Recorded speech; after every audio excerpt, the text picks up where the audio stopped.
So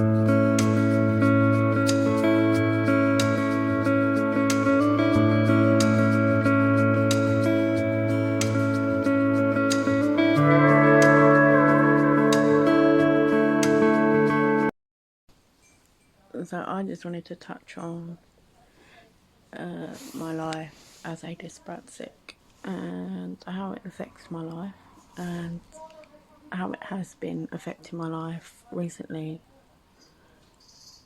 and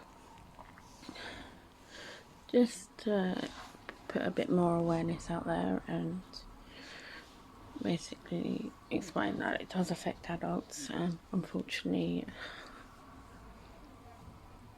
you don't grow out of it, and it's just something that's going to be always with you. I mean, you can ease the symptoms and get better in ways with balance, like coordination, but there will always be a limitation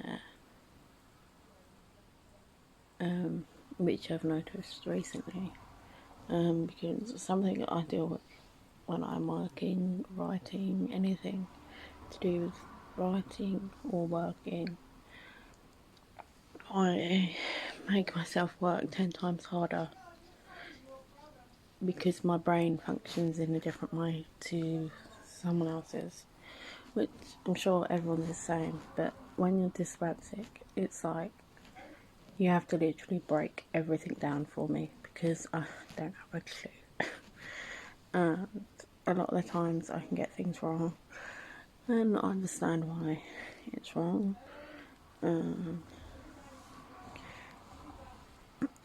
Another thing as well is spinning things like tea and stuff, always spinning tea liquids somewhere, either down me or on the table or on the floor, always somewhere. Writing, I like to think I'm okay at writing, but sometimes I write things and then someone else looks at it and it's just, and then I read it again and it just doesn't make sense, whereas other people can just write things and it makes sense. And that has been frustrating me recently a lot with my studying and my coursework that I've got to do. Something else, shoelaces. I was 11 when I could finally basically do that, and even today I get annoyed with shoelaces so much because they forever come undone with me. No matter how many times I do it up, the shoelace will come undone. So I'd rather just not have shoelaced shoes, but I do at the moment. But I am considering buying a new pair because obviously it's just getting frustrating. Something else, anything, I was trying to think. I twitch. Something else that dyspraxics may do, may not. It's different for everyone. I'm speaking for myself as a dyspraxic.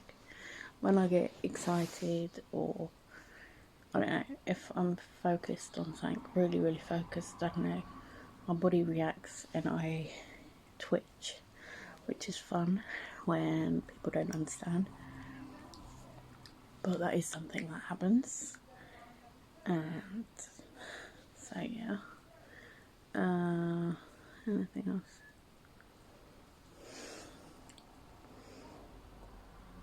Dropping things. I'm very good at dropping things. And organisation. I am terrible with organisation skills.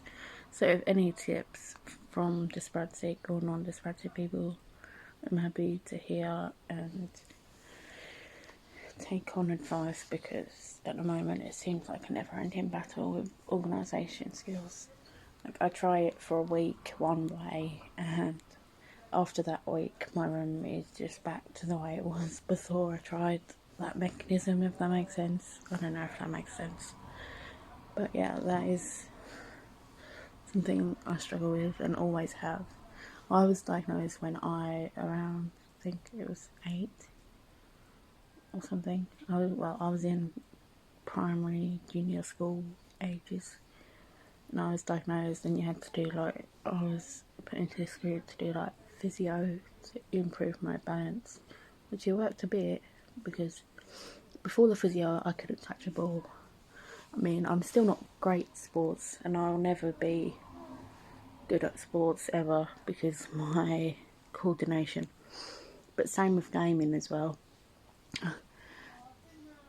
I'd love to be good at gaming, but I'm just not. And that is because with controllers and that, and trying to figure out how to work one arm, one hand, and then the other hand at the same time, it just doesn't happen for me. Yeah, there's just a few things that I deal with as a dyspraxic, and it is frustrating because I think I'm doing something right, and then I send it to someone to look over it, and they're like, "No, what have you written there?" And I'm like, "Oh gosh." What was it? The other day I wrote a whole list of foods for my course, and because I had to make a checklist. Now, I think it's to a normal person. I don't know what normal is really, but to a person without dyspraxia or learning difficulties, they may just think, oh, put it in a box, write a list of all these things, and then a list of whether it's risky or whatever the title is, so they can just tick it off. But me being me, I seem to go all the way around the houses, and I made a whole list of different foods, which they asked to put in as a selection of ticking it off. But I did it like a list, and then I got a teacher, which I now have support at college for this, because my writing is just annoying. Which I got her to look at it again for me, and she recommended doing a table. It turns out that's the way it was wanted to be done, and not the way I did it, which is frustrating because I seem to find ways of making myself work harder than I need to because my brain doesn't understand the way they want it done. So it can be difficult, and it is difficult. And I mean, I wish I could say, oh, I'm an adult now, oh, I grew out of it, but that just doesn't happen, I'm afraid. But I would say, if you have feelings about dyspraxia or you want to know more, look it up, do research. If you have friends with dyspraxia, look it up, do research before speaking to them about something, because you could help them further by understanding more of what it is and how much of a, when I say broad or wide learning difficulty it is. I mean, I'm not sure if I wouldn't say it's a complete disability, but some people do, so I'm like, it's just a learning difficulty to me. But I'll be honest with you, I have noticed it a lot more recently with learning and stuff, and I've started to get really frustrated with myself because I'm like, I should be able to do this by now, but no, and it's not my fault, and it's not your fault if you struggle with these things. You are dyspraxic, and it's just one of those things that you have to deal with, and it's okay. I do get frustrated when people don't understand, and so that's the point of this video. So obviously, because I want people to understand that it's different for everyone.